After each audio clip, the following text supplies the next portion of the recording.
We are Okay. going to go ahead to our first email question that comes from Ken. Ken says, I suffered a sprained wrist and a bruised jaw in a fight at a club.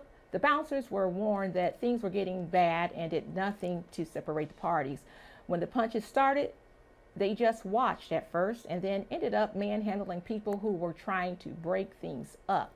I'm not the only one who was hurt. Are there legal actions I can take against the club?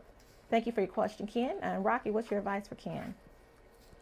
All right, Ken, I got some bad news for you because a few years ago, the legislature, under pressure from insurance groups, changed the law on these negligent type security cases. And so, you know, now the person that commits the crime or hits you has to, the business had to have like 3 convictions of violent crimes before you can go after them, or the bar or restaurant has to impel the criminal conduct, which never happens. It's just some legal mumbo jumbo. They just made it pretty much impossible to sue a restaurant or bar for a criminal act, whereas before we were in line with most other states where you could use an atmosphere of violence showing, you know, there'd been a pattern of crime. You can't do that anymore. But you can still go against the individual. You could go against them for assault. You could go against them for battery. But it's important, Ken, these are intentional torts is what they're called.